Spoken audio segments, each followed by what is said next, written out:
जोरदार हंगामे और समर्थन विरोध की जबरदस्त रस्साकशी के बीच वक्फ संशोधन विधेयक 2024 सदन में पास हो गया है। लोकसभा के साथ इस बिल को राज्यसभा में भी मंजूरी मिल गई है। अब राष्ट्रपति की औपचारिक मंजूरी के बाद ये कानून भी बन जाएगा। माना जा रहा था कि जब बिल लोकसभा में पेश किया गया उस समय सत्ताधारी एनडीए की ही कई पार्टियां इसका विरोध कर सकती हैं, लेकिन ऐसा नहीं हुआ। बीजेपी ने अपने सभी सहयोगी दलों को साथ लिया और दोनों सदनों में बिल पास करवा लिया। हालांकि जेडीयू के कई मुस्लिम नेता पार्टी से नाराज हो गए हैं।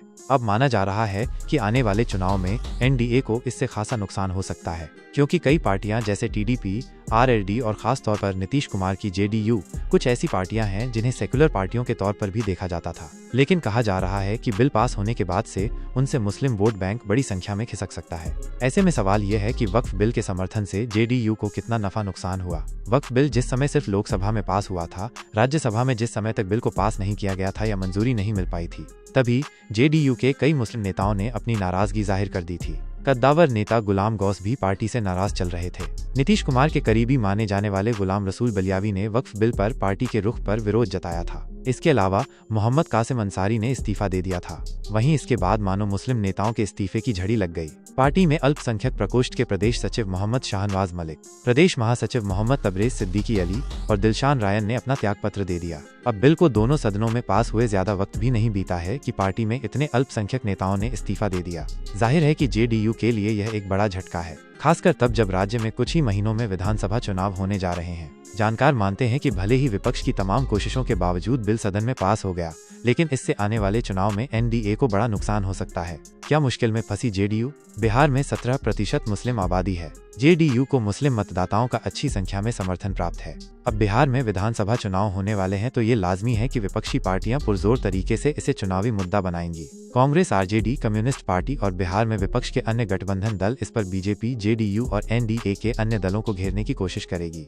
सियासी जानकार मानते हैं कि इस बिल का समर्थन करने के बाद नीतीश कुमार की पार्टी मुश्किल में फंस गई है और चुनाव में उन्हें बड़ा नुकसान होने की संभावना है। कारण ये है कि वक्फ बिल का विरोध न सिर्फ विपक्षी पार्टियां कर रही हैं, बल्कि मुस्लिम संगठन और उनके प्रमुख भी बड़ी संख्या में बिल का विरोध कर रहे हैं। शिया हो या सुन्नी संगठन, सब एक सुर में इस विधेयक पर अपनी आवाज बुलंद कर रहे हैं। ऐसे में जेडीयू, जिसकी पहचान एक सेक्युलर दल के रूप में स्थापित है, उनका बिल पर समर्थन देना चुनाव में उन्हें बड़ा नुकसान दे सकता है। क्या जेडीयू का विकल्प ढूंढेंगे मुस्लिम वोटर्स? बिहार में मुस्लिम वोटर्स के लिए जेडीयू का विकल्प राष्ट्रीय जनता दल है, जिनका मुस्लिम वोट बैंक बहुत बड़ा है। लालू यादव ने बिल पास होने के साथ साथ कहा था कि मुझे अफसोस है कि मैं सदन में नहीं हूं, नहीं तो मैं अकेला ही काफी था।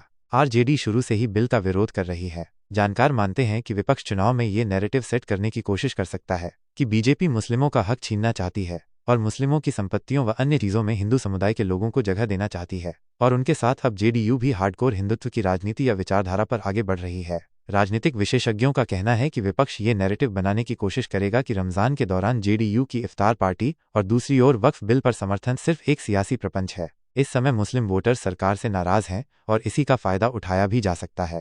लेकिन सिर्फ जेडीयू ही नहीं, बल्कि ये खेला टीडीपी, एलजेपी, रामविलास और जयंत चौधरी की आरएलडी के साथ भी हो सकता है, क्योंकि बिहार में 17% मुस्लिम आबादी के अलावा यूपी में 22% और आंध्र प्रदेश में 12% अल्पसंख्यक हैं। अब बीजेपी चाहे वक्फ बिल को मुस्लिमों की भलाई वाला बिल के रूप में प्रचारित करने की कितनी भी कोशिश करे, लेकिन विपक्ष ने एनडीए को मुस्लिम विरोधी कटघरे में खड़ा कर दिया है।